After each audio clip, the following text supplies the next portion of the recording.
আজকে চেরির জন্য রান্না করব ঝাল ঝাল গরু মাংস। আচ্ছা, চেরিতে যদি হয় এরকম ঝাল ঝাল গরু মাংস আর সাথে সাদা ভাত, তাহলে কেমন হয় ব্যাপারটা তোমরা বলো তো। আমার তো এই দুইটা হলে আর কিছু নিতেও ইচ্ছা করবে না। এই দুইটা দিয়ে সুন্দর মতো চুপচাপ আমি খেয়ে উঠে আসতে পারবো। তো সন্ধ্যার আগে কিছু বাজার আনা হয়েছে, যেমন সিম, ধনেপাতা, একটা মাংসের মশলা, আর সাথে ছিল 1 কেজি গরুর মাংস। তো কালকে আমার খুব বেশি ঝাল ঝাল গরুর মাংস দিয়ে ভাত খাইতে খুব ইচ্ছা করছিল, আর আজকে রান্না করব ঝাল ঝাল গরুর মাংস। তো মাংসগুলো পিস বেশি বড় বড় ছিল, আমি এগুলাকে একটু ছোট ছোট করে নিতেছি। এমনিতে গরুর মাংস বড় বড় টুকরাগুলাই আমার ভালো লাগে। সত্যি কথা বলতে আমি খাসির মাংস, গরুর মাংস বড় বড় পিস আমার ভালো লাগে। তো এটা নিয়ে ভাদে জামাইয়ের সাথে, ওনার ইচ্ছা যে ছোট ছোট পিস করতে হবে, আর আমার ইচ্ছা যে গরুর মাংস কেন ছোট ছোট পিস হবে। ছোট ছোট পিস হতে পারে, সেটা যদি বিরিয়ানির জন্য, তৈরির জন্য হয় তাহলে ছোট ছোট পিস হবে, নহলে কিন্তু হবে না। তো তোমাদের কি গরুর মাংস বড় বড় টুকরা ভালো লাগে নাকি ছোট ছোট টুকরা ভালো লাগে, অবশ্যই কমেন্ট করবা। আর আজকে আমি গরুর মাংসের মধ্যে লাল আলু ব্যবহার করব। গরুর মাংসের আলু কিন্তু খাওয়া যায়, গরুর মাংসের আলু কিন্তু খুব ভালো লাগে। মুরগিতে আমি খুব বেশি আলু ব্যবহার করি না।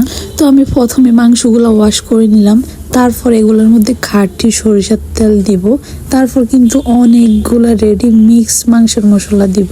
তো আমি সবসময় মাংসের মশলার মধ্যে ইউজ করি রাঁধুনি মিক্স মাংসের মশলা। আজকে কিন্তু আমার জামাই 3 রেডি মিক্স আনছে, তো এটা দিয়ে রান্না করে বলবো তোমাদের কাছে যে তীর মশলাটা কেমন। আর মাংসের মশলা দেওয়ার পরে আমি কিন্তু অনেকগুলো পেঁয়াজ কুচি, আদা রসুনের পেস্ট, তারপর হলুদ গুঁড়া, জিরার গুঁড়া, ধনিয়ার গুঁড়া, যা যা লাগে মাংসের মশলাতে সব দিছি।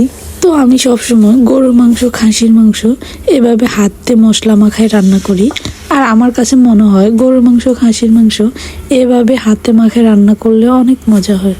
আর হাতে মাখায় আমি কিন্তু এটা বসায়ও দিছি, আর কি সুন্দর এটা ফুটতেছে, আর এত সুন্দর এটা ঘ্রাণ বাইর হইতেছে। এই যে কালারটা দেখো, জাস্ট ওয়াও। আর এখন পর্যন্ত আমি মাংসতে কোনো পানি অ্যাড করি নাই, মাংস থেকে যে পানি বাইর হয়েছে ওটা দিয়ে কিন্তু কষাচ্ছি। আর আজকের মাংসটা কষিয়ে কষিয়ে রান্না করব, যেহেতু ঝাল ঝাল মাংস রান্না করব। আর ঝাল ঝাল মাংস রান্না করলে, একটু কষিয়ে কষিয়ে রান্না করলে মাংসটা বেশ মজা হয়।